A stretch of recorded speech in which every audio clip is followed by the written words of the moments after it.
All right, ladies and gentlemen, welcome to the Sort of Sports Podcast, episode 39, also known as the 2022 Sort of Sporties. Woo! Woo! Woohoo! Yay! Yes, ladies and gentlemen, yes, indeed. Very exciting. Tonight, we will be having, or, you could be watching this in the morning. I don't know where you are or who you are, actually.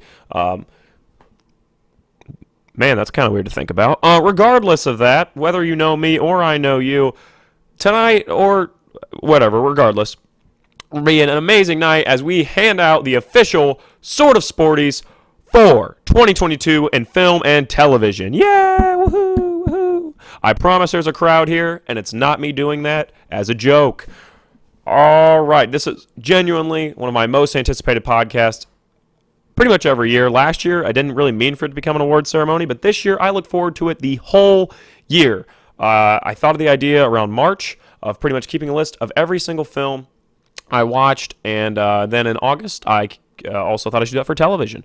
So this is a really big episode for me. I'm super excited. I'm going to have the poster when I do the top 15 films of the year of the films coming up, and when I do the top 5 films of 2022, I will also have posters there. So this is more editing than I ever put any effort in, which, I mean, you're the viewer. So you're just, I'm stepping it up for you. You, the viewers, you at home people. Or, I mean, you could be on a trip. Congratulations. Enjoy your little trip. Regardless of this, it is January 1st. Very excited. I also had a good friend of mine, a quick thing. So within the next week, I'm going to be having a surgery to get my wisdom teeth out, which isn't a good thing because I've had this wisdom for years, so I'm very worried to get them out. I'm just messing around. I hope you thought that was a good pun. Regardless of that pun, I had a good friend of mine say that I should record a podcast as soon as I get home and while the laughing gas is still in my system. And while I think it's a really funny idea, I don't know if it's the best move. So if episode 40 is quite odd, that is why. And if episode 40 is relatively normal, I'm talking about NFL playoffs, excellent. I planned on recording a podcast a couple weeks ago because I watched the World Cup and became a Kylian Mbappe fan. And now I am kind of interested in soccer just because of him. I love Mbappe, but didn't really get a chance around to it and didn't get a chance to get around to it. And then as soon as I watched Avatar 2, which was a couple days ago, I saw that Friday, and today is Sunday, I was like, that was the last movie I'm watching in 2022. I had New Year's Eve the next day. Then, of course, it became 2023, and that's when I knew tonight was the night to record the official Sort of Sporties of 2022. So let's run through. We'll go with television first. I watch a lot more film than I do television. So, TV, 2022 and television for me, it's pretty simple. I watched the season 1 of Barry, greatly enjoyed that. The Boys started season 1, was watching it with friends, and then I just got caught up in Breaking Bad, where I watched season 1 in May, season 2 I hit a little bit in June, and then wrapped back around with it in August. And then I watched season 3 during October and September, and I'm currently working through 4, but I haven't watched it in a while. Just because, once November hit, I was watching a lot more films, and I just didn't get around to watching television as much. So, Cobra Kai, I started season 4, really just the first episode, haven't done anything else since. And Stranger Things season 4, I did watch the entirety of this summer. So that's what we're dealing with when we talk about the television shows. And television is pretty simple this year. Realistically, I do not watch a ton of television. There's a lot of shows like Succession that I'm very interested in. I think this year I am committing to watching a new show. And I know what the show is. It's not like I'm saying, oh, I need to watch a new show. No, I'm saying there's a lot of TV shows that interest me. I think I would probably like White Lotus. I've heard good things about it. I think that sounds fun. I'm really interested in Succession. I think at one point, eventually I'll watch that. I'm currently working through Breaking Bad. Breaking Bad, I'm very focused on. By very focused, I mean I haven't watched it in almost 2 months. Because I really like Breaking Bad. It's just, it gets in the evening and it's time for me to either choose between watching television or, playing a bit of a video game. Like right now I'm working through Mafia. I recently got the Mafia trilogy on Steam for myself, so that's really cool. So I've been working through those. So that's why it just hasn't been as much Breaking Bad as much as usual. So that is why I just don't watch as much television. I'm sure as time goes on I will watch more. It's just the way my schedule works right now. I just tend to not. But maybe it'll never be like that. I mean, there's a lot of quality television out there. It's just so much of a time to get into a television show. I mean, you can watch 3 movies in the span it takes you to watch. I mean, let's say each movie's 2 hours long, right? 6 hours. Well, TV show, 45-minute episodes. So what? That's two's 1 hour and a half. You're doing this math and you already beat me. What the heck? Why did you do that? Now I'm not as impressed. Or you didn't do this math. You're waiting for me to say it and you're like, Ryan, quit going through 8. It's 8 episodes. So you could watch 8 episodes, which is probably about half a season or one full season of a show when you watch 3 different movies. I just feel like efficiency-wise, I get a lot more movies in. But I do think there's a lot of good television out there. But I'm pretty much committed. I am going to watch The Last of Us. I'm super excited for it. And once I finish Breaking Bad, I'm going to move on to Better Call Saul. And I really like The Boys a lot. Really works for me. I think if I finished season 1, it would have been my best show of the year. But when I didn't finish it, I didn't think it was right to give it to it. So I'm kind of dancing around the fact that I'm going to give out the awards in a moment. But I wanted to have a little bit of a prologue to my television. Because, a whole year went by. And that's all the television I watched. I didn't write down Seinfeld because that's just cheating. That's already, I watched Seinfeld. I don't need to tell you that. So, didn't put that down. But, regardless of that, I am committed to watching the new Last of Us HBO show. I think it looks really good. I think Pedro Pascal impressed me as Joel, and I love The Last of Us 1 and 2. It was really weird. When I first played 1, I didn't really like it that much. And as time went on, I was like, dang, that was a good game.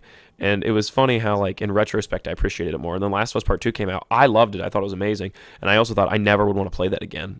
Now that time's gone by, I think I might want to. I think I could relive playing Part 1 and 2 if I got the remaster and then I played 1 and 2. Well, I don't even know if I need the remaster. Well, it's not remaster, but you know what I mean, the remake. The second remaster, because there's Last of Us Remastered, then there's Last of Us Part 1, and then Part 2. I thought Part 2 was really good. I really like Part 2. I think they did an amazing job. I think it's technically insane, and, the graphics on that, it's incredible that that's on my PS4. And I think Last of Us Part 2, with time going on, is going to be more appreciated. But I think both the Last of Us games are some of the best video games I've ever played. And when I first played the first one, like I said, it kind of was like, this is freaking weird. I'm not sure if I like this. And as time went on, I was like, gosh, that game was so good. So I'm super excited for the show. I want it to be amazing. Obviously, the Chernobyl, one of the guys who worked on Chernobyl, I'm not sure how big of a person he was. My mother loves Chernobyl. I never watched it. I just told her, I think you would like this. I've heard great things. She watched it. She loves it. She loves Russian literature, Russian history. She loves everything Russian stuff. Well, not everything Russian. I don't think she's a big fan of what they're doing now. I'm not sure. We don't really discuss it, but I'd be willing to bet she doesn't like the Russian conflict at the moment. But I'm saying Russian history, she's very interested in. She's a big crime and punishment person. I think both metaphorically and the novel, I think she's probably pretty big on crime and punishment. I don't think there's too many people that think crime should go unpunished. So regardless, her and her English major, she does enjoy a lot of Russian stuff. So she watched Chernobyl, thought it was great. So I'm hoping, the good work he did, or she did. I'm not actually sure who this person is. I just know they always say I think it was the director of Chernobyl. I really should have done more research. But regardless, I'm going to watch this Last of Us show. I'm super excited, and I want it to be amazing, and I really hope it is. I really have faith in it. So that would be, I didn't do a most anticipated TV shows like I did movies, but that would be my most anticipated show. I'm really excited for it, and I will be watching it. I'm very excited. Okay, so let's get into what was, in my opinion, the best TV show of 2022. So, real quick, before everything starts, I need to establish the rules, because last year I wasn't really following a rule set. I just sat down, recorded a podcast, said the top 5 movies of 2021, bounced. I gave out some awards where it was the best movie to recommend to someone randomly. I gave some fun awards. I wasn't really sure exactly what I wanted this show to be like, and I've had a whole year to think about it, and I've decided, what I really want this to be. So, how this works is, let me set out the rules. So, if a film comes out, and when I watch a movie now, right, let's say I watch the movie Bullet Train, and I watched it in December. I never got around to it. I said I thought about it, but I didn't. Bullet Train in December. I would go into my 2022 in Film for Me page that I have on my phone. It's in my notes. And I would go to December, and I would type in Bullet Train, parentheses, 2022. That means Bullet Train is eligible for the top 5 movies of 2022 list. And then it is also eligible for the my favorite movies of the year. This year, I picked 15 films. The number will vary every year. There was just only, when I started counting the movies I wanted, the best movies of the year, when I got to around the 15 spot, the movie was at 15th, I was like, okay, I don't care about the rest of the movies behind this. I really don't care that much to talk about them.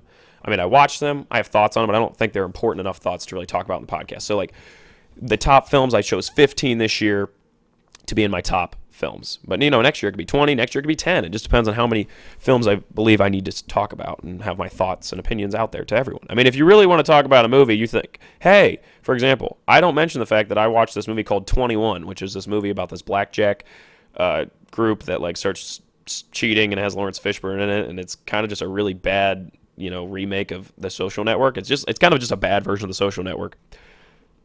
And you're like, man, I want to talk to Ryan what he thinks. If you know me, just come ask me, because I don't really have a lot of good things to say about that movie. It was pretty freaking boring. And if you don't know me, just know that I wasn't that interested in 21. But if you don't know me and you watch this and you wonder my thoughts, I apparently didn't have a lot of great things to say. Or I was just like, yeah, it was fine. So that's why that's not in the top films category. So when I do the films, that's how it works. So, for example, I'm just setting out the rule base, because rule base also applies to the TV shows. For television, Breaking Bad seasons 1, 2, and 3 I finished this year, which means that Breaking Bad seasons 1, 2, and 3 were all eligible to be my best show of the year. Now, the best show of 2022 means shows that released in 2022 that I watched.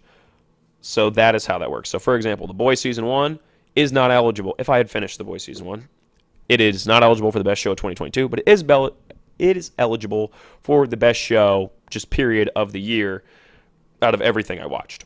So there's 2 awards, which is the best show that came out this year and just the best show I watched this year. And that's how it'll go for movies. There's top 5 movies of the year, which will stay the same every year. Every year it'll be 5, unless I watch a lot of movies and want to do 10, regardless. Like next year, I don't know. Who knows? I mean, a lot changes in a year. Last year, I didn't have a beard. I have a beard now. So, I accidentally did a face reveal on Twitter without realizing it. When I posted me in my Shake Milton jersey, I was like, oh, I never showed anyone my face with the podcast. Well, I did now. So there you go. But yeah, I have a beard. I didn't have a beard a year ago. So things change. But, maybe I'll change my mind. But that's the way it works right now, is out of everything I watched for movies, I picked what I think is best out of every single movie I watched. So to make that fair, I will tell you, the viewer, single thing I watched. So then you know what it is and what you're dealing with. Because to me, it wasn't that interesting to just do what came out in 2022, because, what I watched this year wasn't... I watched so many more movies this year than just stuff that came out this year, and I think I wanted to talk about them. And so that's why, there's the best movies of the year from my perspective out of everything I watched this year, and then the best movies that actually released this year. So first off, let's go to television. And now, I already named the shows that I've watched, but I will remind you what they were. The ones eligible that I actually finished were Barry Season 1, Breaking Bad Seasons 1, 2, and 3, and Stranger Things Season 4. Stranger Things Season 4 automatically wins the best show of 2022. Congratulations, Stranger Things Season 4. I'm slapping my chest to make clapping. I hope that actually sounds all right. So, it just feels weird for me to use a generic clap sound every time, so that's why.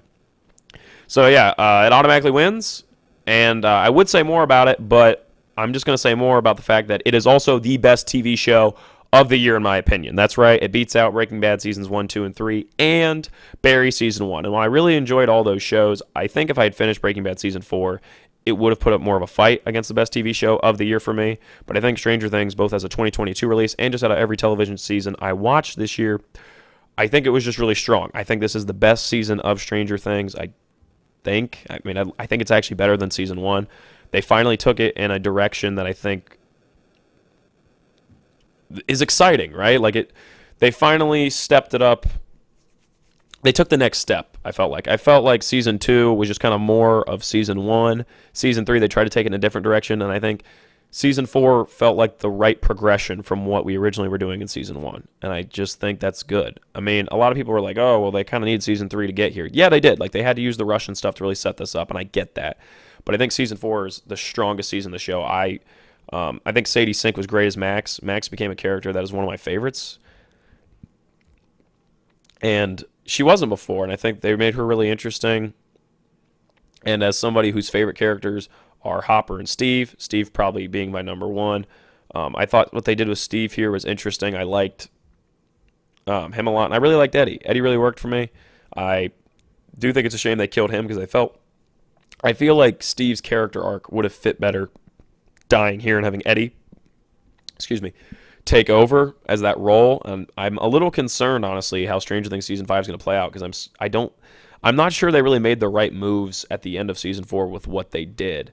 But I think this as might end up being the best season of Stranger Things. I don't know if 5 will. I'm not sure if the Duffer Brothers. I don't know if I have enough faith in them to make the right moves on the tough calls. I'm a little worried that everybody's going to be fine and no one's going to die, and I think that feels a little cheap. It feels like there needs to be a little more stakes. And so they killed Eddie to kind of be like, oh, see, somebody important died. But I don't know. I'm not sure how it's going to go in the long run. This sounds really negative because I just gave it the best show over Breaking Bad, which is heralded as like the best TV show ever by a lot of people. And I think Breaking Bad's amazing. I love Breaking Bad. Season 1, I was like, okay, this show's all right. I think it's pretty good. But I'm like, I don't know why everybody goes crazy over it. And most people, like they say, they start watching Breaking Bad and they're like, oh, by episode 1 I was hooked. I really wasn't. I was just kind of slogging through it because all my friends, two of my very close friends, Aiden and Noah, both told me, you need to watch this. And I was like, okay, well, for you I will because, those two guys have really good taste, I think, in movies and films. Movies and films, of course. Yeah. No, movies and TV shows. And usually when they tell me something, I really listen to them because I honestly think they both have a good concept of what I like. And I actually told Aiden to watch Fight Club, and he really liked it. And he told me to watch some movies, and I still got to watch Baby Driver. I probably will do that. That'll probably be a movie I watch this year. So they both have a good concept of what I like, and they both told me to watch it. And the show Breaking Bad really didn't work for me that well. I was just like, it's all right until season 2. I think it's episode 8. Better Call Saul's the episode name, where Saul shows up. And when Saul showed up, I was like, I love this character. He's great. And Saul Goodman legit might be one of my favorite fictional characters, period. Up there with, like, Spider-Man and Django. Like, and Arthur Morgan. Like, he's awesome. And I love Saul. And he made that show so much more interesting for me. And then the more I got interested in him, Gus shows up, and I was interested in him. And I really like Mike. And Hank is also amazing. And I think Hank, it took me a little bit to grow on me, but by season 3, I loved Hank, and Hank is the only character that even comes close to matching how much I like Saul. So I think I've been told by Noah that I'll probably like BCS even more than Breaking Bad because almost all my favorite characters are the main characters of Better Call Saul, except for Hank. So other than that, I think I'll probably like Better Call Saul even better than Breaking Bad. But Breaking Bad really clicked for me about halfway through season 2, and then season 3 I absolutely loved, and I honestly thought about giving it the best show of the year. But I think Stranger Things season 4, I really wanted to give it to because I do believe this is going to be the best season of Stranger Things. I don't think they can top this next time. And I don't mean to be that negative. It's just I think they really hit all the right notes this time. I thought, the basketball team bully group was interesting. They never done anything really like that with like the school kids and all that. And, Chrissy was a really scary death when that first happened. You didn't expect that. I just felt like it was everything I wanted Stranger Things to be. It fully grasped its potential, and I wanted to award that with the best show of 2022 and the best show that I watched this year, period. So that's why Stranger Things season 4 wins. Breaking Bad season 4 has a really good chance to win 23. I feel like Breaking Bad might win 23, but maybe it'll be Last of Us. Who knows? Who knows what I'll watch this year? Maybe I'll get around to Succession. I might watch a whole new show. Who knows? All I know is that I'm giving Stranger Things Season 4 the best show of the year. And I might look back and regret this, but yeah, I'm happy with it. We're going with it. All right, it is now time to explain the Ryan Klinger Film Hall of Fame. So I thought of this when I started writing down my movies that I was watching this year. I was like, okay, well, when I watch Moneyball for the 4th time in a year, do I really need to write it down? Because if I rewatch something, I didn't write down the fact I rewatched it. It was just if I watched something this year, I wrote it down. Because originally it was, okay, well, movies I'd seen for the first time. And I was like, no, I don't like that. Because, certain movies I've only seen a few times. And, I'm like, no, I don't want to do that. But then it'd be like every year, it'd be the same movies, like, that I really know I really like, showing up in the top movies. And I didn't want that. So I didn't really know what to do. So then I thought of, one night, the Ryan Klinger Movie Hall of Fame. So the way the Hall of Fame works is, at the end of the year, when I do the sort of Sportys, and I say what my top films that I watched this year were, not the 2022 releases, just overall films in general, there'll be a point where I say, and that's why this movie is in the Hall of Fame. And that movie now becomes inducted into the Ryan Klinger Film Hall of Fame, which means next year, when I watch that movie, it no longer is listed on the movies I watched in 2023. So, for example, let's say this year I watched the movie Flubber. I didn't watch the Robin Williams classic Flubber. What was I doing? Why didn't I watch Flubber? I'm really missing out. So, obviously, Flubber, being the eternal classic it is, an absolute masterpiece of a film, would be put into the Hall of Fame. And I say that's why Flubber's in the Hall of Fame. If I watch Flubber in 2023, I do not list it on the 2023 films that I watched. So it's just unlisted. And then, next year, not next year, sorry. And then at the end of the 2023, when I say that, I put in some new movies into the Hall of Fame, I'll be like, oh yeah, and they joined. That's the 2023 Hall of Fame class. And I haven't decided whether I can take a movie out of the Hall of Fame. Like time goes on, I'm like, I don't think Flubber should be in the Hall of Fame. I'll probably just announce it on the next year's awards and be like, I don't think Flubber deserves to be there. I don't know where my headspace was at, but my opinion's changed to this movie and it's now out. And that's fine. So, for example, let's say I watched the film Aladdin this year. I didn't. Another Robin Williams classic. Let's say I watched the film Aladdin, and it didn't make the Hall of Fame. It was in my top films of the year. It was like the 14 spot, but it didn't make the Hall of Fame.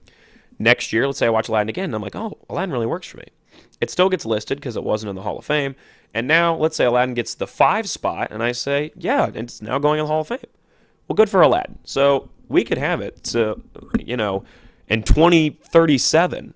I mean, Aladdin is still not in the Hall of Fame, but it's still listed as a movie I watch. I just watch Aladdin every year and continue. I'm like, man, this can't be in the Hall of Fame. But once you're in the Hall of Fame, you're not listed as a film I watch unless I kick you out. And I don't think I'm going to kick things out of the Hall of Fame unless my opinion really changes. So that's how it works. Now I need to announce, first off, there is an first class of Hall of Famers that have already been inducted. So the original inductees in the Ryan Klinger Film Hall of Fame. So these were just movies that had to instantly be in the Hall of Fame because they're pretty much, in my opinion, my favorite films of all time, and there was no point in even putting them in my top movies of the year because these films I already knew were my favorite films. So the first inductees is the Spider-Man movies. Now this is cheating because Spider-Man 3 is not on the same level for me as Spider-Man No Way Home or Spider-Man 2 with Tobey Maguire or Spider-Man 1 with Tobey Maguire. They're not on the same page. The Amazing Spider-Mans, I haven't even seen them all the way through, honestly. I've just seen parts of them on television. I got to be honest with you. But it's just easier for me to just say Spider-Man movies in general are in the Hall of Fame because Spider-Verse is in the Hall of Fame. I know that. I know Sam Raimi's first 2 in the Hall of Fame. I know Tom Holland's Homecoming is in the Hall of Fame. Maybe No Way Home. It's too much for me to try to figure out. So I'm just saying Spider-Man movies in general are in the Hall of Fame. No, that does not include Venom. I don't like Venom. Well, it's not that I don't like the character Venom. I just don't think the movies are great. On the next part in the first ever Hall of Fame class, like as soon as the Hall of Fame opened, these were automatically put in, was the Indiana Jones films. I do not like Crystal Skull as much as 1, 2, and 3. I don't even like Temple of Doom as much as I like Raiders and Last Crusade. But it's just easier for me to just put them all in the Hall of Fame because I just love Indiana Jones and Spider-Man and Indiana Jones, 2 of my favorite, film series, and so I just put them in, make it easier for me. Next up is Beverly Hills Cop. Genuinely might be my favorite movie of all time. Saw this in 2020 for the first time, in July, I remember, and I've probably seen it 10 times since then. If it was listed, it would probably be my number 1 film of the year. I love Beverly Hills Cop so much, and for my last 2 birthdays, I've watched it, and it might just be my birthday tradition now to just watch Beverly Hills Cop every year. Love Beverly Hills Cop. It had to be in the Hall of Fame. Next up is the Lego Movie. My favorite animated movie of all time. I don't think anything will ever beat it. And I mean that wholeheartedly. This was like my childhood movie. I love the Lego Movie. I've seen it countless times. I used to have a friend who could recite the script like the first 10 minutes of the movie, line for line. It was incredible. Lego Movie automatically had to be in the Hall of Fame. Last one from the first ever Hall of Fame class none of these movies are ever going to get taken out. These are like my favorite movies ever. Is Moneyball. Moneyball speaks to me on like a spiritual level. A movie about stats and baseball, and it's not even really a sports movie, but it is at the same time, and people who don't like sports like it, and people who don't really like, I don't know, say like a numbers movie, but kind of, right? Aaron Sorkin made like I don't even know how to describe it. It's got like, it's unlike any movie I've ever seen, and it's perfect, and I love Moneyball, and so it has to be in there. So that is the first inductees into the Hall of Fame class. All right, so now it's time to announce every single movie I watched this year.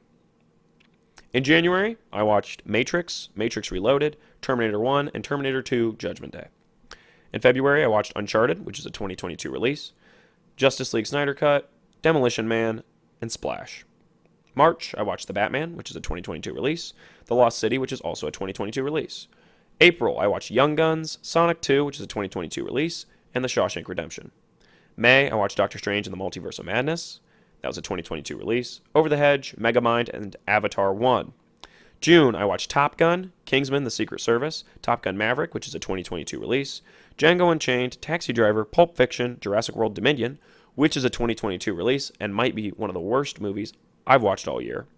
Probably the worst movie I watched all year. I think that's actually, yeah, it is. And Inglourious Bastards. July, I watched Minions: Rise of Gru, which is a 2022 release. 28 days later, the film with Cillian Murphy. Thor: Love and Thunder, which is a 2022 release. Nope, which is a 2022 release. Rear Window, and 21, that blackjack movie I was talking about. August, I watched Can't Hardly Wait and Wolf of Wall Street. September, I watched Fight Club. October, I watched 10 Things I Hate About You, When Harry Met Sally, and Casablanca. November, I watched Black Panther: Wakanda Forever, which is a 2022 release, and Black Adam, which is also a 2022 release.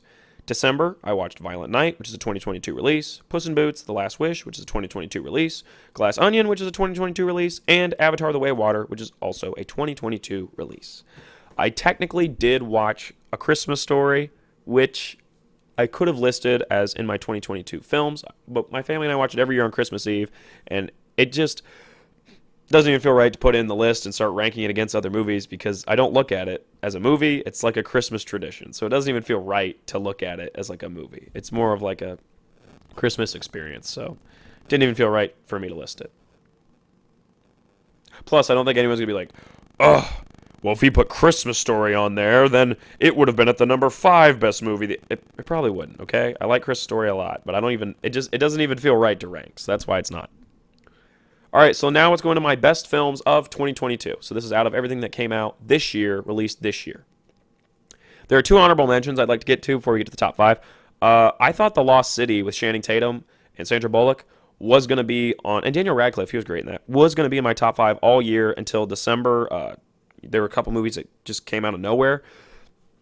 One in particular that really came out of nowhere that I really liked, and so The Lost City, there was a part of me that there was a time when this was the 3rd best movie I watched all year, and now it's not even in the top 5. So that really speaks to this top 5 because I really like The Lost City. I recommend it to a lot of people. I'm like, you just want to know a fun movie? The Lost City. This is the movie that made me realize I'm actually kind of a big Channing Tatum fan. I think he's really underrated as a comedian. He's quite funny. I mean, he's not a comedian, but you know what I mean? He can do comedy bits really well, and I enjoyed him in 21 Jump Street. I still need to watch 22 Jump Street. But he's just really great. And I think Channing Tatum, a lot of people like him. I know a lot of people like him because he's like the big sexy Hollywood guy, but I honestly think he's a lot more than that. He actually has some depth to him. And I think every time he's in a movie, I love his performance. So I really like Channing Tatum. And that movie made me realize it, and I think that movie's just fun. Like, The Lost City might be the most recommendable movie of the year. Like, I feel like anybody who watches that will enjoy it. Brad Pitt's cameo, and it's hilarious. It's just a dope movie, and I would recommend it to anybody. Then Puss in Boots: The Last Wish. I was making jokes to a friend of mine that we were going to go see this, and we ended up doing it, and it was amazing. It was so good. They took a lot from Spider-Verse, and that's a hell of a movie to take some stuff from because that's a great movie. So I think DreamWorks is really on a good run here. I was going to go see The Bad Guys. Never got a chance. Maybe I'll do that at some point this year. But I know they're talking about making a new Shrek, and if they do it in this style, I think it'll be amazing. I think Puss in Boots: The Last Wish is legit one of the best DreamWorks movies I've ever seen, and I'm a big DreamWorks guy. As you'll see, Megamind is in the top films of the year for me, and there's a lot of DreamWorks movies I really like. I think the Kung Fu Panda trilogy is really quality, and I'm excited for the fact they're making a 4th one, and I think DreamWorks might be going through a bit of a renaissance here, and I hope this good energy from Puss in Boots carries over because that movie was incredible. I mean, I never even watched all of the first Puss in Boots because I didn't really think it was that interesting. This was amazing. It had so much more depth than it needed to. The parts with Lobo, who's just like this being of death, literally, after Puss in Boots was incredible. And I mean, I saw this, and I'm like, not too many guys my age are going into a Puss in Boots movie, and I was like, this is awesome. I loved this.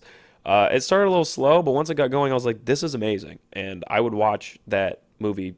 Th- you know, I could watch that movie 3 days in a row and still be entertained. It had a lot of depth. It was really quality, and it really pleasantly surprised me. And I really wanted to put it in my top five, but I couldn't bring myself to because these top five I'm really happy with. So, all right, it's time to get into my top five movies of 2022. Coming in at number five, we have Avatar: The Way of Water. I am 2 days removed from seeing this, and I was really, really impressed. I It's still a relatively simple storyline, but I was really impressed with how James Cameron was able to. I mean, visually, it's a masterclass. I don't think I need to tell you that. You got to see this in the theater. It's a movie you want to see in theaters. It's incredible the way he filmed it. You know, all the motion capture, the fact that the blue people, like the Na'vi, look real. It's amazing. And I thought this movie was better than the first one. I wholeheartedly believe that. I think Avatar 2 showed me how he's going to continue this series. I like the direction he's going in. We're getting a little bit Avatar: The Last Airbender-y, where it's like, I think next they're going to go to the fire people, and I'm like, okay, so we're kind of doing, there's four kingdoms in Avatar: The Last Airbender, and I'm like, are we doing the same thing with this? Because, they were with the forest people in the first one, they were with the water people in the second one. But, yeah, Avatar: The Way of Water, I was really excited for it, and it didn't disappoint, because visually, it was everything I expected and more. It's a beautiful film. And I really was impressed. A lot of these, I mean, Star Wars especially really struggled. You saw with the new trilogy, the sequel trilogy, balancing the old characters with the new characters. It just felt like they didn't really, a lot of people feel like they disrespected the old characters. And, even though I think The Last Jedi in a vacuum is a great movie, in the Star Wars universe, it screws a lot of things up. It doesn't have the best character interpretations and stuff, but as a singular film, if The Last Jedi doesn't have the title Star Wars attached to it, I think it's really a good movie, but fitting within the Star Wars universe, it does screw a lot of things up. But this isn't. I'm not trying to talk about Last Jedi, but I'm using that as an example of Avatar. They introduced Jake Sully's kids, and the main son that you're really supposed to care about. I did, and I honestly, I think Jake Sully. There's a chance he dies in Avatar 3 or 4, and that's fine. I mean, I saw a video. I think it was Full Fat Videos made a YouTube video today. I was going to watch it pretty soon. We didn't make it today. I'm saying I saw it today. And it's basically saying that, Jake Sully doesn't have to be in all the Avatars. It's like Avatar doesn't really. It's now starting to become what James Cameron wanted, which is like his Star Wars, a story of generations. And I think Jake Sully might die in the third one. And, they go on for, I think 5 movies, as he said, is the current plan. And who knows, if they continue to be successful, it's got a chance right now to be the highest grossing film of the year, which is crazy to me. I didn't think it would be this big. Because I do think Top Gun Maverick is better. But if it makes the most money, I'd be really shocked. But it impressed me. I was at first kind of rooting against it, and then I started rooting for it, and I was glad I rooted for it because I think it was really cool to see something that original and that. I mean, it's not doing anything crazy plot-wise. It's not. It's a relatively simple plot, but I think the world he's creating and the dynamics with the family, I think is interesting. And it's one of those where I would watch every single one of these he makes because visually they're stunning. I think the characters are simple, yet it just feels like an event film. And it's cool to have an event film that's not attached to really any other IP but its own. And that's really cool. It's his original idea, and he's going off of it. I do think I got some problems with the movie, like how when you look in the big picture, not a lot really changes. I mean, Quaritch is still alive, and realistically, the third one is just going to be Quaritch going after them again. But I also think I really enjoyed it, and if I owned it, I'd probably watch it a couple more times. I don't think it's like the best movie ever, but I enjoyed it, and I will 100% see the third one, and I'll probably enjoy that, and I'll see the fourth one. And I think it's impressive that I care about these characters. I really care about the character of Spider. And I care about Sully's son, even though I can't remember his name off the top of my head, which isn't a good sign, but I genuinely do care about him. I care about Kiri. I'm not sure exactly what's going on with her, with like the Sigourney Weaver character and how I'm not sure how that works, but I'm interested. And overall, it's just, I actually really cared about Jake Sully's character, and I think it's really interesting. It hit me when I was watching the movie. I was like, Cameron, it's the only sci-fi movie I've ever really seen where you're rooting for the aliens to kill all the humans. And that's just a really weird thing. I couldn't think of another movie like that, at least that I've seen. I'm sure there is one out there, but I haven't seen it before, where you're rooting for the alien people to beat all the humans, and you're like, no, they're trespassing. This is not. They don't deserve Pandora, and I think that's interesting because what he's doing to you as an audience member is exactly what Jake Sully's going through, where he abandoned his human ways because he realized that the Avatar people or the Na'vi, is really the way to go. And I think it's interesting how he abandoned his old self for the sake of the Na'vi. And just like you are as a viewer, when you go to the movie, you abandon the idea that you want to root for the humans because you're human. You're like, no, the Na'vi are in the right. And I think that's really interesting, and that hit me when watching the movie. And I'm like, it's incredible he's making me care about these blue people. And I'm like, that. I know it sounds dumb, but I'm saying it's not real, right? Like, your brain knows that this is just an alien movie made up, but the fact that I'm having a real emotional connection to it, to me, is interesting. And I think that's hard. I mean, it's weird to watch a movie where your main characters, none of them are human, except Spider. And I think that's really interesting that he's able to pull that off. And I'll watch more of these. I was really happy with this movie. Coming in at 4 is Glass Onion. I loved Glass Onion. I thought it was awesome. I think making a sequel to Knives Out is a ballsy move in the first place. I would watch 10 more of these. As many as Rian Johnson and Daniel Craig want to make, I will watch. I think the Benoit Blanc character is so much fun, and I think he was even better in this than he was in the last one. And I love Craig as the character. I think he knocks it out of the park. And I don't even know what else really to say about Glass Onion. It just worked for me on every level. They took it in a different direction from Knives Out while still keeping that different murder mystery style like Rian Johnson has. And I really hope he has something good cooked up for the third one. And I hope we get more in 3. I think Benoit Blanc is gold. And I think that character could work in so many interesting situations. And I think Knives Out is better than Glass Onion, but I was blown away by how good Glass Onion was, and I loved it. Thought it was great. I debated making it number 3. Coming in at number 3 is a movie that I hadn't even heard about until about a month and a half before it released, and then I was like, oh my gosh, I have to see that. And that's Violent Night. The biggest surprise of the year for me. Didn't even know. Usually I know movies way out, what's going on, who's in it, what's happening. Didn't know anything about this movie until about a month before it came out. I saw an ad for it, and I was like, what is this? Watched the ad, and I was like, that looks awesome. I'm in. Didn't disappoint. Movie was freaking awesome. Just exactly what you want. It reminded me of The Boys, if it's over-the-top violence and comedy style. And the fact that realistically, not hardly any of the characters, like none of them are good people. Like, and even the people that are good end up doing some pretty violent things. And it was a crazy movie. And the fact that it exists is just a wonder. But I love that it does because it was awesome. And I think if you think the pitch of Santa killing a bunch of terrorists it's not David Harbour as a guy dressed up as Santa, like Santa himself killing like a bunch of terrorists with the guy that plays Luigi in the Mario Bros movie from the 90s, you would like this. I mean, it's a crazy pitch, but it is an amazing movie, and I loved it. And I was like, this is freaking awesome. And it's just a wholly original, wholly original movie. And it just worked for me. I was like, this movie's freaking awesome. And as soon as I saw it, I was like, that might be the third best movie I watched all year. And it was. It was awesome. I loved Violent Night. All right, so number 2, I don't think it's a surprise because I think everybody knew what 2 and 1 were going to be. And I think because I've hinted that these 2 movies were the best 2 movies of the year. And as soon as I say 2, you're going to know what my number 1 is. And this one at number 2 is the highest grossing movie of the year, and it should be because it's awesome, and that is Top Gun Maverick. I think Top Gun Maverick's better than Top Gun, and I really like Top Gun a lot. But Top Gun Maverick is just it's really good. I think it does more interesting things with the characters. It has more depth than the first Top Gun. What it did with the character of Maverick is it did everything you ever want a legacy movie like this to do. I think there's no better blueprint for how to make a sequel to something 30 years later than this movie. I think it did it perfectly. I think it'll be a while till we see something do it this well. Miles Teller as Rooster was perfect. He was awesome.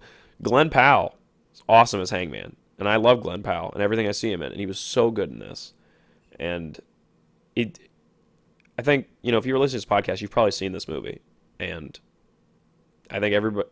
It's a crowd pleaser. It's one of those movies where all the reviews say, like on the commercials, they're like, "It'll make you stand up and cheer," and then it shows like a jet flying. But like it is, right? Like it has like this. It has a magic to it. It feels like a movie from 30 years ago. It feels like a movie you'd find on VHS from the 80s and watch and be like, this movie's freaking sick. It doesn't feel like a modern movie, and that's a good thing. And that's not saying it has like bad dialogue or it has a weird way it's filmed. No, it's not that at all. It's technically very much a modern film, but it has this like magic to it. And I know it sounds dumb, but it really does, and it just feels special. I think the movie. I bought it for my dad for Christmas on Blu-ray because I was like, he's gonna freaking love this. This is a dope movie, and I saw it twice in theaters, and I was like, this movie's so good, and I enjoyed it both times. And what's funny is now I just realized that the number one movie I watched 3 times in theaters, and that number one movie is The Batman. I mean, what do I have to say? Saw it at a midnight screening with Quinn. We did a whole big salad on it.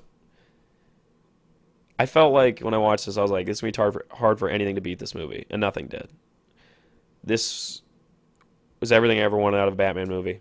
They've finally made the one I wanted. I didn't even think I really wanted this until I had it, and I was like, this is perfect. This is everything I ever wanted of a Batman movie, and I wholeheartedly believe the second one will be even better than this. And I can't wait. I don't care what Matt Reeves wants to do. I believe whatever he does is going to be great because he nailed the character. Gotham, Commissioner Gordon, my favorite Commissioner Gordon. I mean, I love how they did that. I think Jeffrey Wright is the perfect Commissioner Gordon. I think Pattinson's performance as Batman is perfect. I just think everything about this movie is perfect for Batman. I've watched it 3 times in theaters. Once with my parents, once with my friends, and once with Quinn. And every time I was like, even when I saw No Way Home 3 times, by the second time, I was like, okay, I'm kind of just waiting for Toby and Andrew to roll up. By the third time, I was really just like, okay, this is all kind of a slog in the first hour. Batman never had that. I watched it 3 times, and every time I was like, this movie's so freaking good because it was awesome. I think Top Gun Maverick and The Batman, if either of them came out last year, would be the best movie of last year.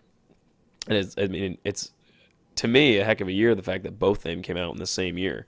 Because I think both of them are amazing films. But The Batman, to me, is just special. It's a really important movie to me because I'm like, this movie is just everything I wanted out of a Batman movie.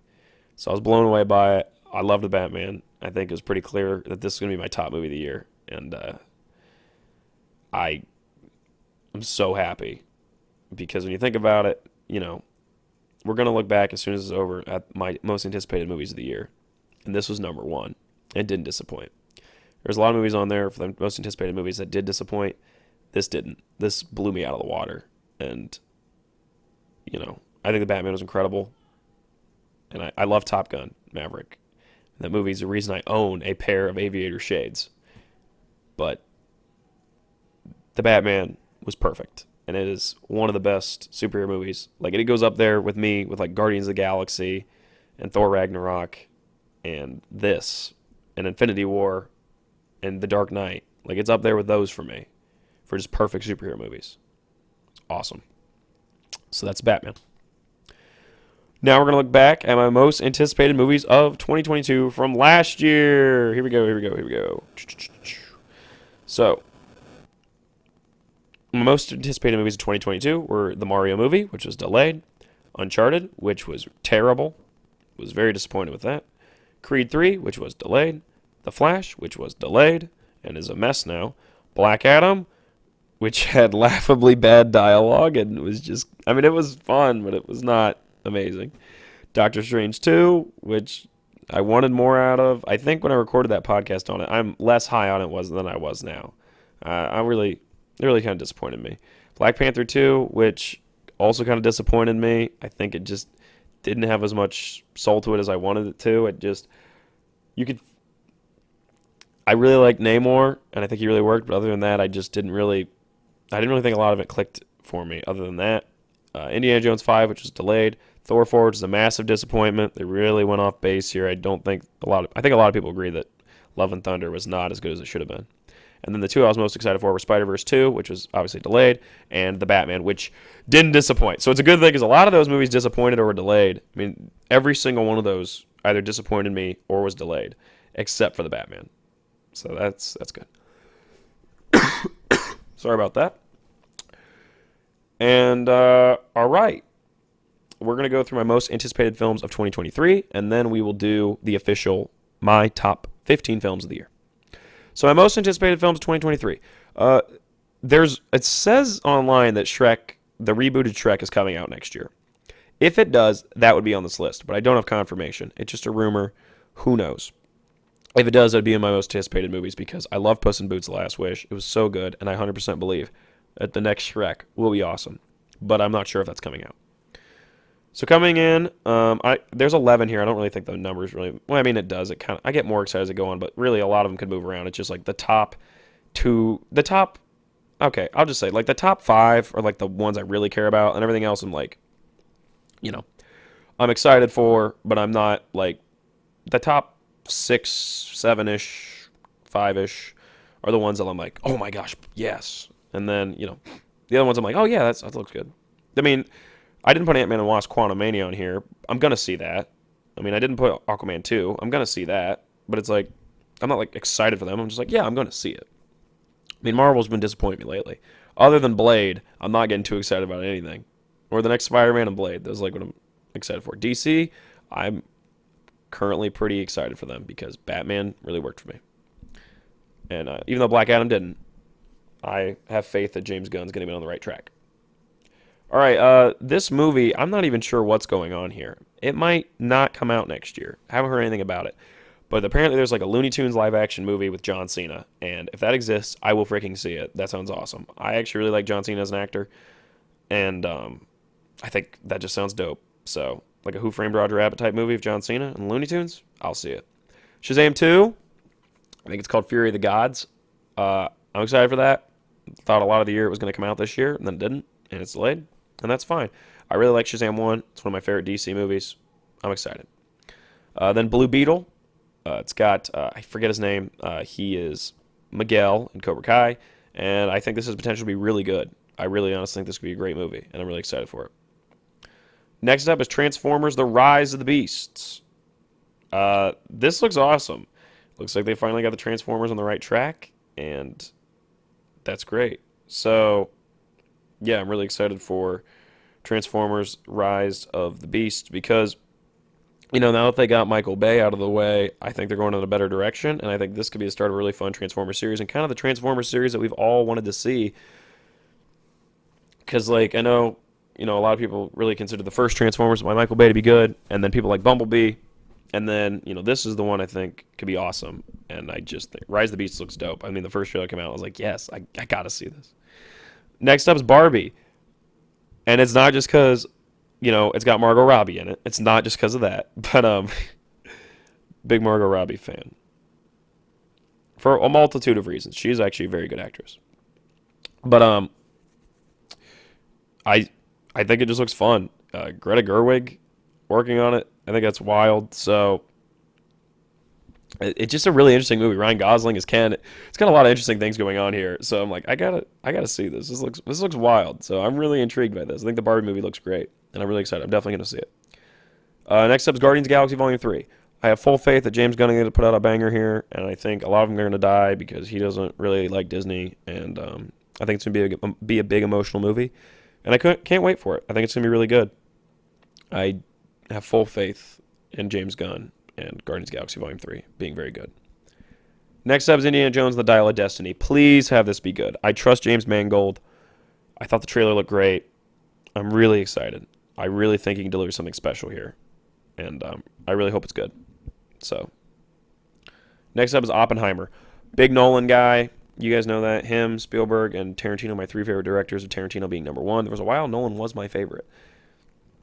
And Nolan...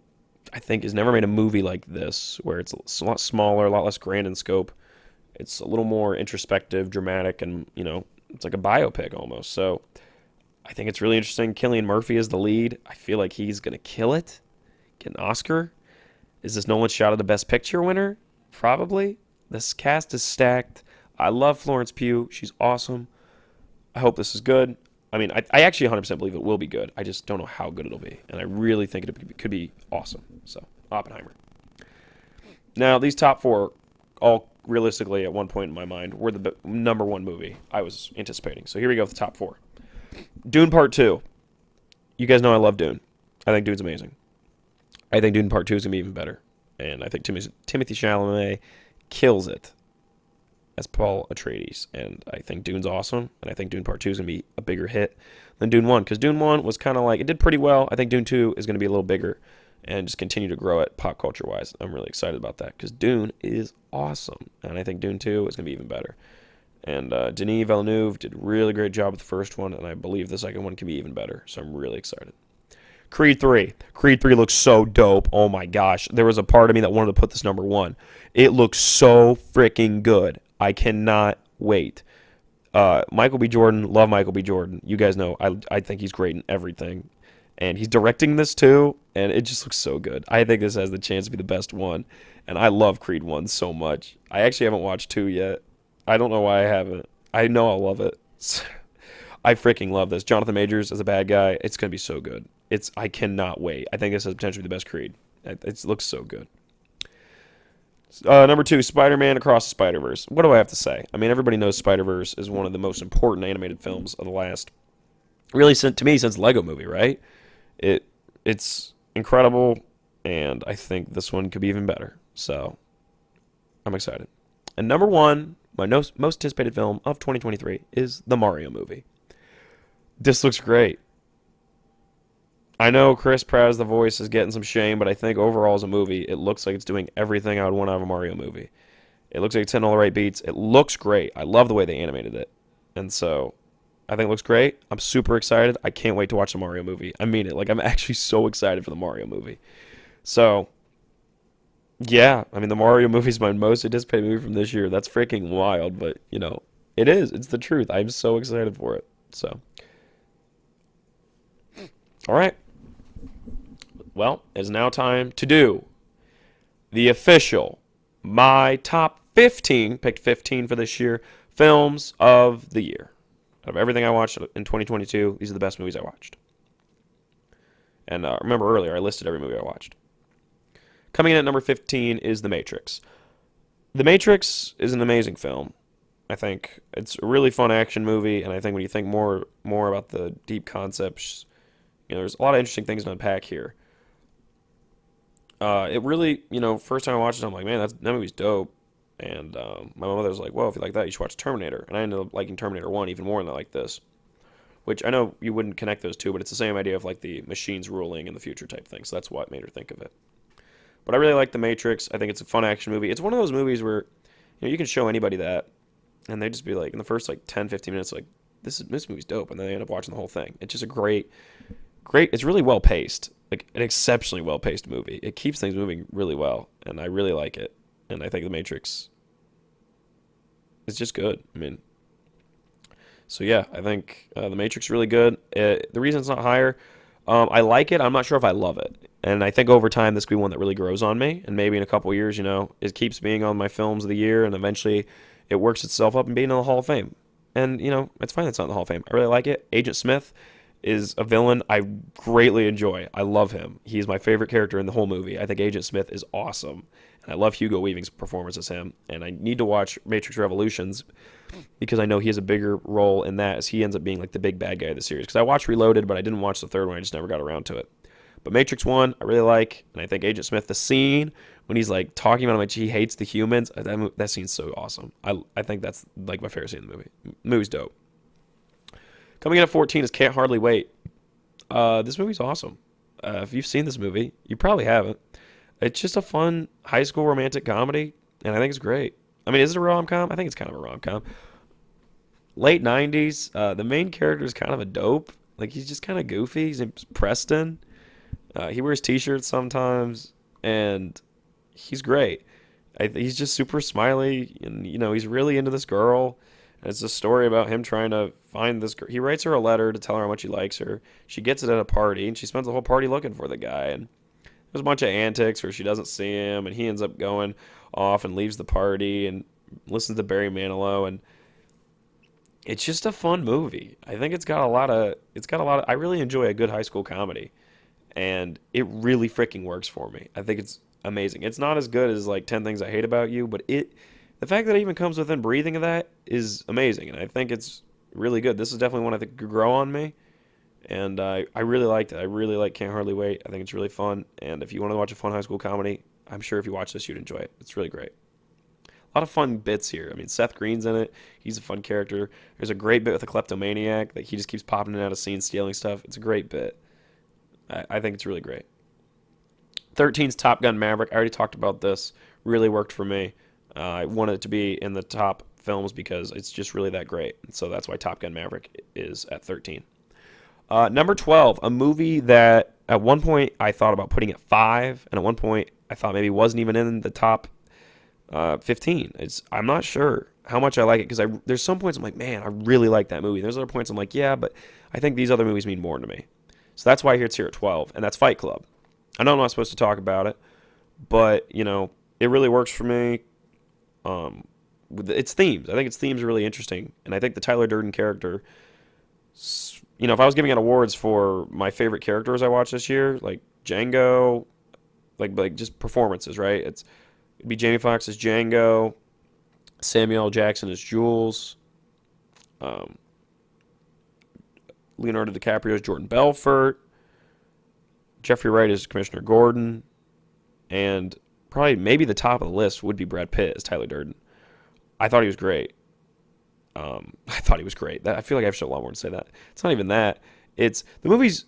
If you watch Fight Club, you know what I mean. It's such an interesting movie. It has so much to say, and the characters. It somehow feels super late '90s, like Y2K, but it also feels like timeless at the same time, because the idea of wanting to go against the system and just not fit into a box is an idea that will constantly go on in society. And I think it just has so much to say while also accepting the fact that it really can't change anything. And I think that's kind of interesting. It's like it knows that you realistically can't be like Tyler Durden or, yeah, like you really can't be like him and you really aren't going to change the system. But it's interesting to watch this go on. And it's like, there's parts of you that's like knows he's wrong, and there's parts of you that are like, yeah, but he's got a point, doesn't he? And it's kind of like the meme where it's like, he's out of line. He's right, but he's out of line. It's kind of like that. That's kind of the entire movie of Fight Club. Where it's like, what you're saying is interesting, Tyler Durden, but you're also beating the piss out of grown men in the basement of a bar. So it's like, well, then they go off and they start like, committing crimes and stuff. It's a wild movie, and I need to watch more Fincher films because I really like this movie, and I think this movie's incredible, and I might even read the book it's based off of. Oh my gosh. I just realized I forgot to say my most anticipated movie of the year. Sorry, I gotta go back on that. Quick sidetrack. If Killers of the Flower Moon comes out next year, the Martin Scorsese movie, it is my most anticipated movie of the year. I have to say that real quick. I'm so excited for that. Jesse Plemons is going to be the lead role. I love Jesse Plemons. I can't believe I forgot to list that. It's because they're not sure exactly if it's coming out next year or not. That is my most anticipated movie. I need to get that out there. Killers of the Flower Moon is my most anticipated movie of next year, if it comes out next year. By next year, I mean this year, because it's 2023, sorry. My most anticipated movie of 2023 is 100% Killers of the Flower Moon, if that comes out. Just had to say that. I don't know why, but talking about Fight Club made me think of that. So yeah, Fight Club. I mean, I watched Taxi Driver this year, and I thought it was pretty good, but, it didn't really click with me as much as I thought it would, whereas Fight Club really clicked with me. I thought it was great. I think there's a great chance that this ends up being in the Hall of Fame eventually, but it's not, and that's fine. I think Tyler Durden is an amazing character, though. I think this movie's got a lot to say. And there are some people I know that wouldn't like this movie, and that's fine. I think it's just an incredibly interesting film. I think everyone in it does a great job. Edward Norton obviously kills it. And overall, it truly actually embraces like the idea of being a film. It's got a lot to say. It feels like an art piece, and that's really cool. 11 is Inglourious Bastards. I love me some Tarantino movies, dang it. You know that. I watched 3 Tarantino movies this year, and after the third one, I was like, yep, he's my favorite director. This was my third one. I really like Inglourious Bastards. I debated putting it in the Hall of Fame. Ended up not. Why is that? What is it not doing? I'm not sure. I think it's just a fulfillment thing. You know, it is. It's. I really like Inglourious Bastards. Like all Tarantino's movies, it just feels so unique. I know that's weird because he has a style, but he also manages to feel unique every time, and I don't understand how he does it. I think that's why I'm so fascinated by his movies. He has his own style, but in the same, and you know it's a Tarantino movie based off the style, but yet at the same time, every single one of his movies feels wholly original, and that's really cool. I don't know how he does that. I think every character in this movie is so much fun. Like, they call him the Bear Jew, the guy with the bat, and Brad Pitt's character in the scene when he's like Gorlami and that whole scene, and uh, they call the uh, Christopher Christopher. It's not Christopher. It's Christoph Waltz's character, Colonel Hans Landa, also known as the Jew Hunter. He is terrible, just an absolute terrible guy, and he kills it as that. And I don't know if I could see anybody else playing that role. He was awesome. He was really evil. The scene where they kill Hitler at the end is awesome. It's great to watch Hitler die at the end of the movie. I don't think that's a hot take. I feel like everybody would agree it's pretty great to watch Hitler die at the end of the movie, and the fact that he did that is pretty freaking sweet. It's just a dope movie. I think the reason it's not going into the Hall of Fame for me though is why I really like it.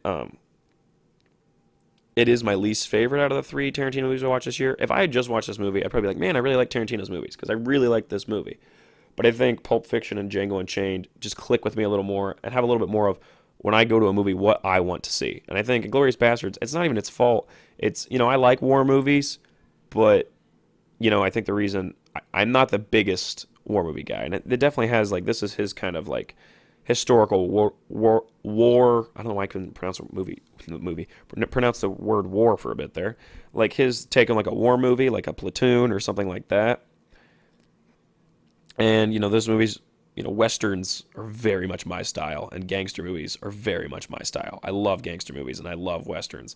Westerns are like my freaking thing. So Pulp Fiction being like a gangster movie and Django being a western movie, I think that's why they just click with me a little more, and it's not even Glorious Bastard's fault. I think it's great, and I really like Glorious Bastard. That's why it's not going in the Hall of Fame, because to get in the Hall of Fame, you got to be a movie that clicks with me on like every level, and that's a lot.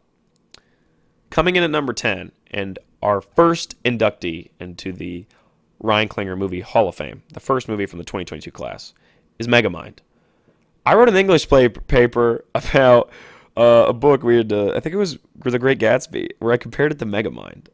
And I got an A on the paper. That is not the reason I like Megamind, but I'm saying this movie has so much depth to it. I know you're laughing at me. I just ranked Megamind above Fight Club and Inglourious Bastards. And The Matrix. I mean, some people say their favorite movies of all time are, Matrix and Fight Club. People say that Fight Club, you look at best movies of all time, Fight Club's probably in the top 50, maybe 25, maybe 10. Matrix is sometimes in there too. I think Inglourious Bastards gets a lot of high praise too. Some people consider it Tarantino's best. And I just put Megamind, this DreamWorks animated movie about a supervillain with a big blue head above it. I'm not just doing this for attention, I promise. I say as a guy who records a podcast. But I think Megamind it truly does more than what it should, right? It Puss in Boots reminds me of this, where I'm like, it had no right being as good as it was. And I mean, if you watch Megamind tonight, it's kind of like the Burger King thing for me. I always make the joke. People will be like, oh, Burger King's so gross. And you're like, okay, when was the last time you had it? And they look at you and they can't tell you. Or you say, when was the last time you had a burger from there? And they look at you and they can't tell you. They say never. Or they say, I don't know. Or it was a while ago. And I'm like, okay, well, how about you actually try Burger King? Then you come back to me and give me a legit conversation. Because if you haven't had it in a while, I'm not going to see where you're coming from. Or if you've never had it. I think Megamind's like that. If you're laughing at me right now, well, how about do me a favor? Watch Megamind, then see what you think. Because I think the themes of how he truly cares about, I can't remember the girl's name all of a sudden. I feel really dumb. I was just hyping this movie up and I forgot her name. But he really actually cares about her and how he tries to be a better person for her, because he realizes once he has the city that that's not really that doesn't fulfill him to be this powerful supervillain when there's nothing in his life he really cares about. And he realizes that he actually cares about her, and that's all that really matters. I think it's kind of beautiful. It's got really something interesting there to say, where he wants to be better for her, and he realizes what he cares about in life isn't the fame or the power. Really, what he cares about in life is having someone who cares about him. And that's really a deep theme for a movie called Megamind about supervillains. I think that flies under the radar. It's really good. I mean, Despicable Me got all the supervillain movie hype when Megamind was the real classic. That's nothing against first Despicable Me. It's just Megamind is so it's got so much to say, and I think that's how I compared it to Great Gatsby, movie. That movie's exceptional actually too. Great Gatsby is such a good movie, but that's what uh, I think I compared it to is because Gatsby realizes that he has all this money and fame, but that's not really cares about. He cares about um, also the girl in Great Gatsby. I can't remember the name of. I feel dumb about that. Uh, and that's what he truly cares about is having someone who cares about him. That's what Megamind goes through. And I think it's a really profound concept. The idea that as humans, really what we truly crave is just, friends or, a partner that you care about. I think that's really interesting. I think Megamind, the fact that it can do that and make me think about things, because at the end of the day, the point of any piece of art is to, make you think about something and make you feel something.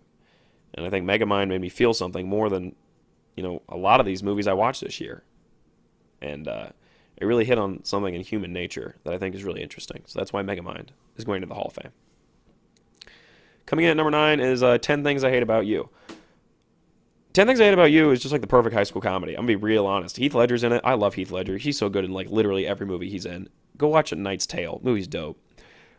He's so freaking good in this. He is so great. And Joseph Gordon-Levitt is in this. And I love Joseph Gordon-Levitt so much. He's so great in everything too. In Inception, he's so freaking good. I love Joseph Gordon-Levitt. Joseph Gordon-Levitt's in this. He is so good in this. He's great. He is kind of the main character, I guess. And he's so good as just being, because he moves into the school and he really likes this girl. And her older sister isn't allowed to date, played by Julia Stiles. So he hires Heath Ledger, who's named Patrick Verona, to go on a date with her older sister, even though her older sister is a hard catch, so he can date the younger sister. And then there's like a bully character, and he's got this great friend named Michael, played by David, I think it's Krumholtz. He's great too. There's a lot of fun characters in this. It's kind of like an ensemble. It's just everything I'd want out of a high school comedy. And there's a really cool scene when he's like, they're at the party, and the girl Cameron likes, he doesn't really think is going to go on get a date with him. He doesn't really think she likes that much. And Heath Ledger's character is like, Cameron, do you like the girl? And he's like, well, yeah. And he's like, well, if that's what you want, and he goes, don't let anybody in your life tell you, what you want is wrong. If you really like her, go for it. And I think that was an important scene because you're in this big high school comedy. There's a lot going on. There's a lot of shenanigans, but it's got a true heart to it that I think a lot of movies miss. They think, a lot of movies think they can just kind of be a fun high school comedy and whatever can happen. There's some romance or whatever, and you'll enjoy it and think it's pretty good, and you probably will. But this movie has a true heart to it, and I kind of butchered what Heath Ledger's character said. But what he was really trying to say to Cameron is, just a lesson about life, which is, if you truly believe something and you want something, you can't really give up on yourself. You got to be confident in yourself. And, Cameron goes for it, and he's good to the girl, and he ends up getting her because at the true point of the story, Cameron is a good guy. And Cameron was the right guy the whole time because he was a good person. And I think it's really cool that that's how that plays out. And even though Cameron is not your, he's not your big, sexy, rom-com guy, he just, he was just a good dude. He's just a normal dude, and he's just good. He's just a good guy, and he ends up getting the girl he really likes. And I think it's kind of cool. And I think the movie, he's not like the overly cartoony, nerdy guy either. He's just a normal, good dude. And I think the movie's just fun. And if you watch 10 Things I Hate About You, it just has kind of a magic to it, where it just really works as a high school comedy. I think it's great. And that's why it's going into the Hall of Fame. I watched this movie probably 5 times this year. I'd never get tired of it. I don't know why. I just get in the mood for it. Apparently, I'm just down bad. In October, for some reason, I was just in the romantic mood. I don't know what was going on. But, yeah, 10 Things I Hate About You. It's a dope movie. Coming in at number 8 is The Batman.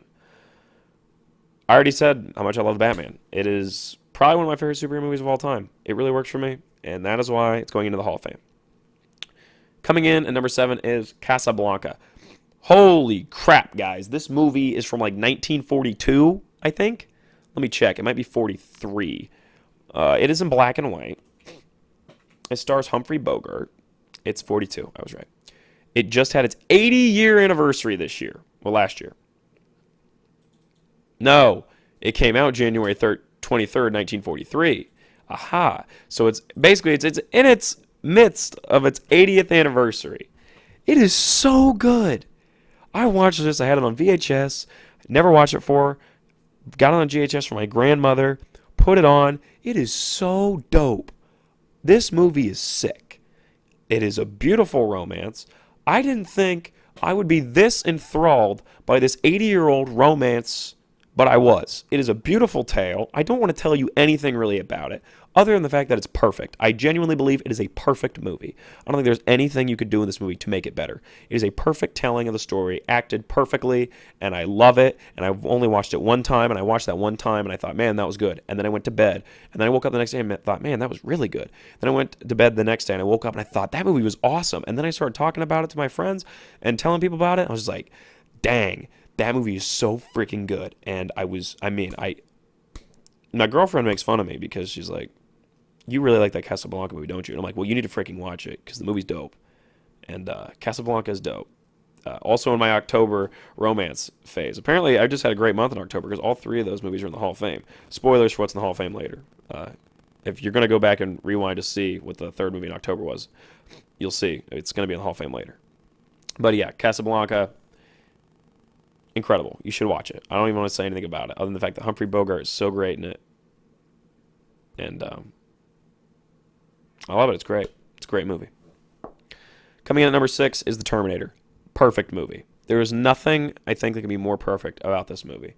I know I watched Terminator 2 this year, and I'm going to say right now, it is not higher than this. A lot of people like Terminator 2 better than T1. T1 to me is perfect. I'm not a big horror movie guy, but this movie's got this like a slasher horror movie style to it. Him just being this undefeated tank that no one can stop.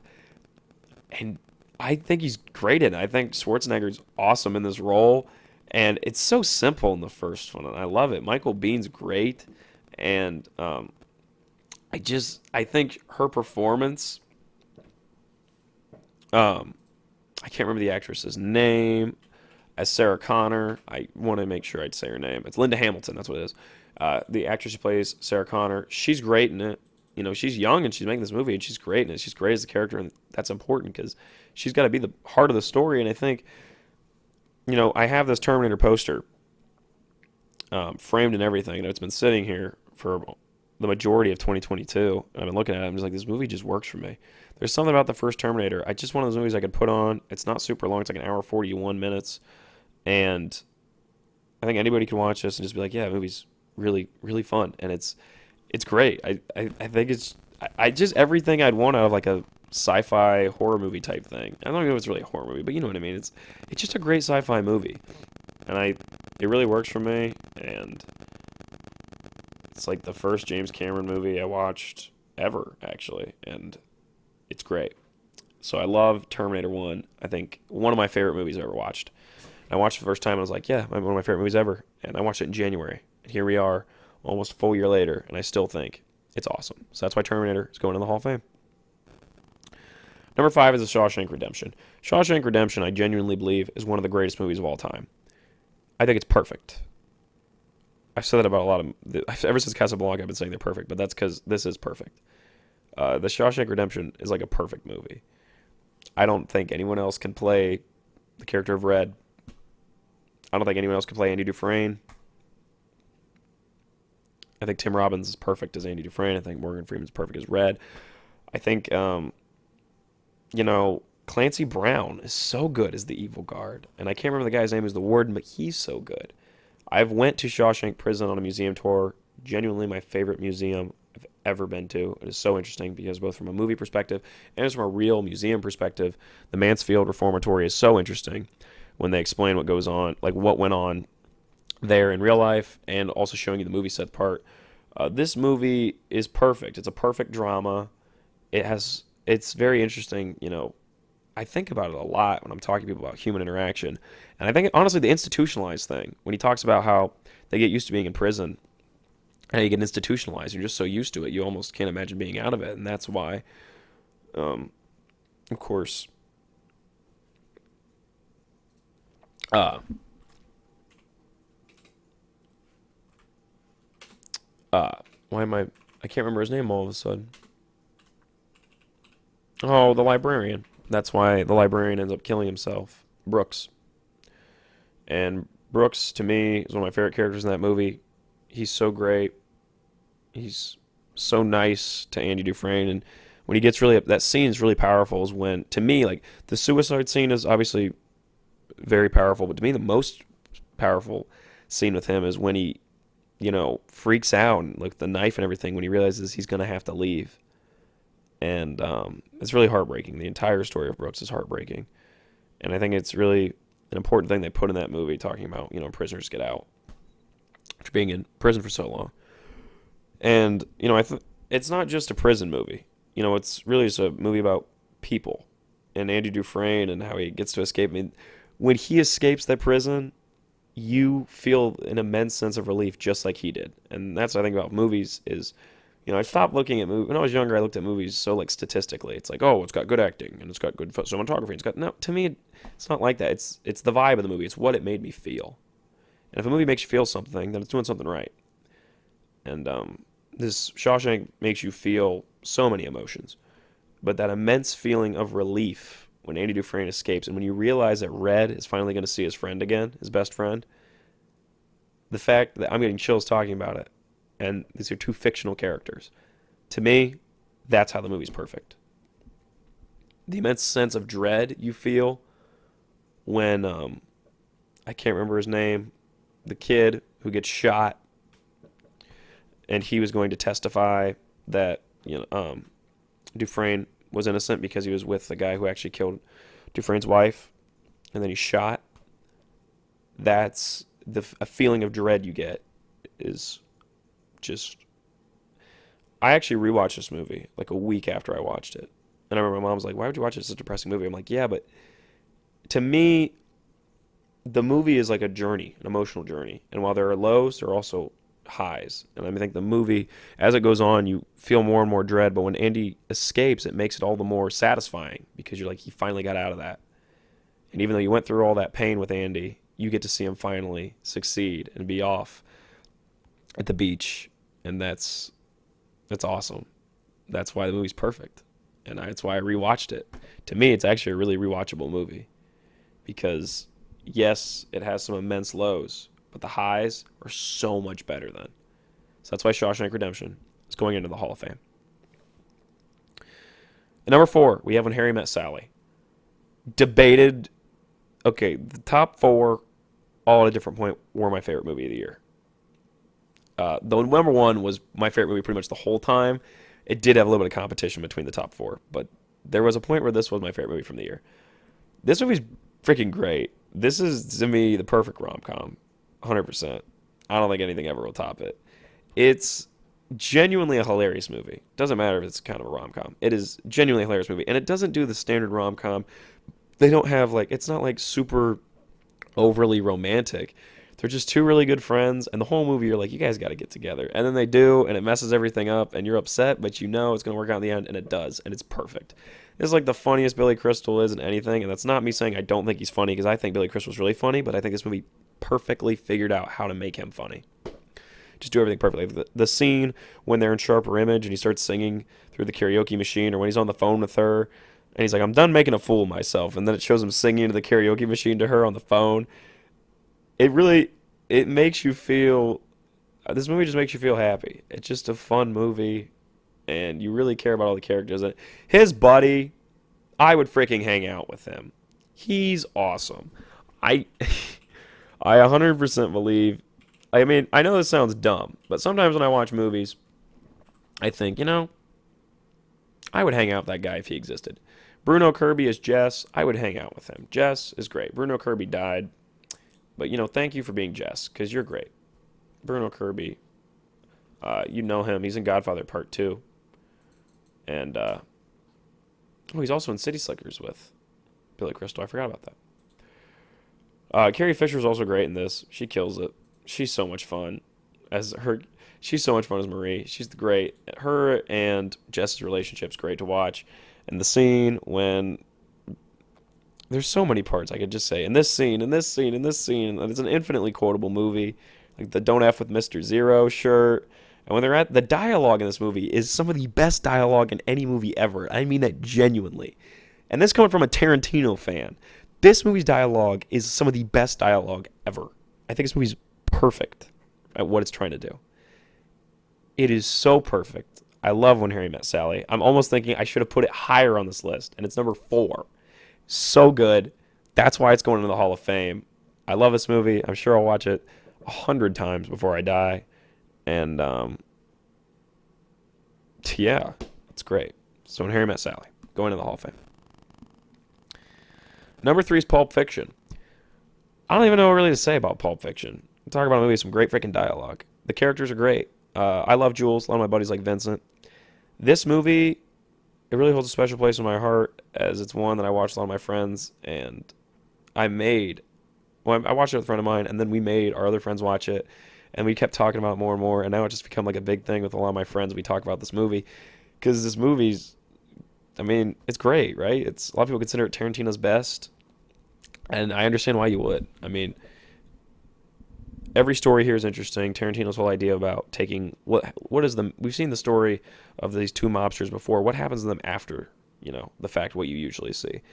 That's interesting. It's a hilarious movie while also being incredibly exciting. And my favorite story is honestly Jules and Vincent, with the wolf and everything that happens to them in the car after they shoot Marvin by accident, and that scene is hilarious.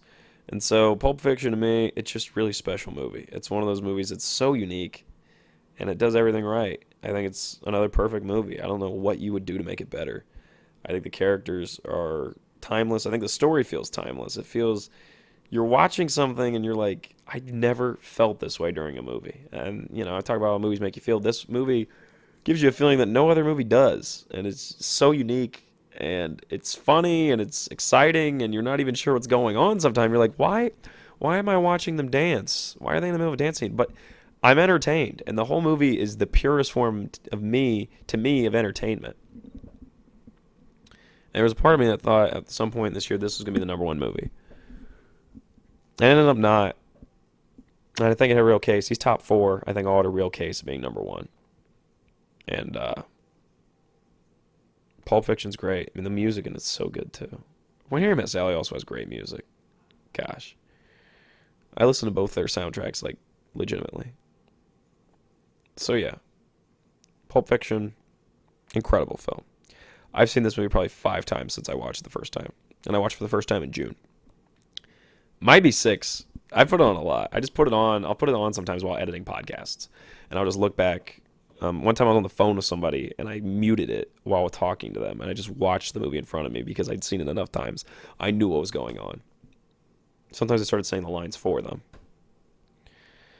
The scene with the cheeseburger and what does Marcel's Wallace look like? I love that scene. I love a lot of scenes in this. It's great. Pulp Fiction is absolutely great. If you haven't seen it, I don't know what it's going into the Hall of Fame, ladies and gentlemen. Pulp Fiction.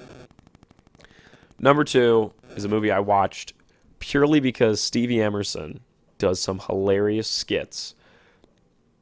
He does an amazing skits mocking this movie. And not in like, I guess mocking, spoofing this movie. And I forget who said it, but they said, the best spoofs are ones that are both funny, that can be not just as funny, that are funny even if you haven't seen the movie, and they're even funnier if you have. And I think Stevie Emerson did an amazing job. He's on YouTube, and he did great work with his sketches spoofing The Wolf of Wall Street. Because those skits were so funny to me before I'd even seen the movie. And then I watched the movie because of him. Loved the movie. Went back and watched the skits again, and they're still hilarious. If not, even, actually, they're even more funny now. The Wolf of Wall Street is my favorite Scorsese movie. Granted, the only Scorsese movies I've seen is Departed, Taxi Driver, and this. I saw Departed, really liked it. Saw Taxi Driver, and I was like, yeah, this is good. Maybe Scorsese's just not my guy, though. Like, I'll continue to watch his movies, but I don't think, I'm not sure if he'll ever have a movie like I genuinely love. Wolf of Wall Street, I do. I think this movie there is no movie like this. There's no movie that has this vibe. There's no movie that does what this movie does. This movie is insane, and it's an exhausting movie to watch, and not in a bad way. You feel the energy of this crazy cocaine, the drugs and the money and everything while watching it. And I watched this movie at like 11 o'clock to 2 a.m., and that was the perfect time to watch it, to be honest, because by the end, I was so tired, and that fit the freaking movie. This is not a movie you just watch and then, you sit around, you have a glass of milk, you eat some dessert, then you watch some more TV, then you go to bed. No, this is a movie you got to watch when you're at least kind of tired, because if you're watching this fully awake, it doesn't even feel right. So, and that's not me saying it's not interesting, because it is so enthralling. It's encapsulating. It's over 3 hours long, and you're in it the whole way. The pacing is insane. Wolf of Wall Street is perfect. And it's disgusting at times, it's horrifying at times, and the whole time you are immensely entertained. It is an incredibly entertaining movie, and it is really a tragic tale, and overall is an amazing movie. There's a part of me that thinks it might be the best movie I watched all year, and that's why it's going into the Hall of Fame. Coming in at number one, I think it's pretty apparent, being as I've seen this movie, and I talk about it a lot, and I've already been over the Westerns, and I've already been over the fact it's my favorite Tarantino movie, and it's the only Tarantino movie I haven't talked about, and that is the best movie of 2022. Best movie I watched out of the entire year, obviously going in the Hall of Fame, one of my favorite movies of all time, and that is Django Unchained. That is the best movie I watched all year. As soon as I watched this, I was like, man, that might be one of my favorite movies I've ever seen. 6 months later, still feel the exact same way. I watched Pulp Fiction after this. I watched Wolf of Wall Street after this. I watched When Harry Met Sally after this. Those are the only other movies I consider putting number one. And even though the one I watched the longest ago is still number one. That sentence didn't make sense grammatically, but you knew what I was trying to say. And that is, the fact that the one I saw the longest ago is the one that's number one, to me, just ensures the fact that it should be number one. Because realistically, at the movie, yes, you do your best to grade it when you instantly see it, but it's a lot of it as how the movie grows on you and how it affects you in the long term. And this movie really had an effect on me. I think this is like the coolest movie I've ever seen in my life. It is. I don't even know how to describe how this movie makes me feel. It makes me just feel like the coolest dude ever when I watch Django. I just think him as a character is so exciting, and when he shoots when they're the first plantation, he shoots the guy and he falls straight in the mud. It's just dope. Like, the movie just encapsulates just being badass, essentially, and that's sick. Like, it is just the coolest. I know it sounds dumb that the best movie I watched all year I'm describing as cool, but I'm saying, like, it's everything I'd want out of a movie. It makes you feel energetic. It's entertaining. It is non-stop entertainment, and it slows down. Like, it's not just constant action, but you don't even notice it because you're so interested in the characters and their interactions. And Leonardo DiCaprio is so good as the head of Candyland, and it's so good the way it plays out. You don't even realize the first hour of the movie is essentially set up for the next hour 45 of being at Candyland. But you don't realize you're in the setup. You just think it's part of this big Django journey. But in reality, the first hour is all just setting up the main conflict at Candyland. And you don't even care. You don't even notice. Because it's so entertaining. The KKK scene is so funny and so awesome. And it is awesome when he kills all the KKK guys. And they got the guy, Don Johnson, from Miami Vice to be like the head of it. And The part when he shoots him off the horse and they film him falling straight off the horse and the horse still running, freaking sweet. The movie just makes you, I don't know, it is the most entertaining movie I watched all year. At the end of the day, that's what you're here for, entertainment and to feel something. This movie made me feel like, I don't even know, it just made me feel like it was awesome. I just thought it was the coolest movie I've ever seen in my life. And I thought, I will never get tired of this movie. And that's it kind of has similar energy to me to like when I watch Beverly Hills Cop. And I'm like, this movie will just always be funny to me. This movie will always just be entertaining to me. I don't think I'll ever get tired of it. I just think it's awesome. And I love the Western. I think the music is amazing. I listen to the music, like the soundtrack itself on Spotify is consistently, like just the movie soundtrack. Like the I Got a Name Jim Croce song is in my liked songs. Django Unchained themed is in my liked song. The Django theme is actually from the original Franco Nero movie. But or Franco Nero, I'm not sure how to pronounce it. But the movie it's perfect.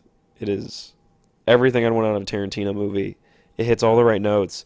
At the end of the movie, when it's like, when you see him with his gun, no, and plays a song and it's like whistling at the end. He rides off with Broomhilda. It's awesome.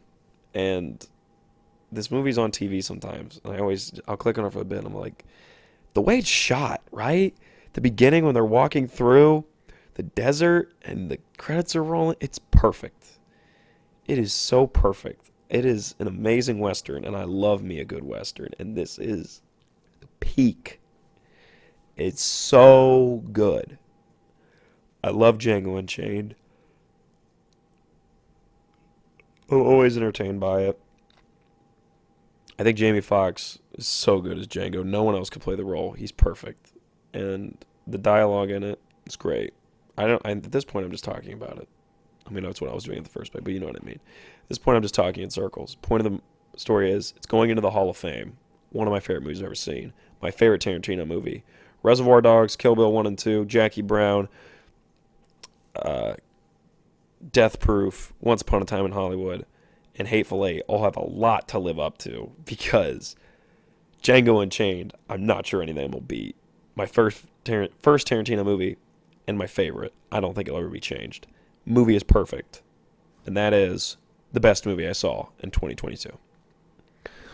All right, well, there it is. That is the official end of the episode. We officially have handed out all the awards. Woohoo! Thank you for listening. Another year of the pod. I'll probably record a next one pretty soon with my NFL predictions. That'll probably be my next episode. So yeah, thank you as always for listening. This wasn't even really sports related at all. It's always fun to me when I get to do some episodes that are just truly just me being able to just be personal and talk about things I love, and that's what I was doing in this episode, just talking about the movies I loved.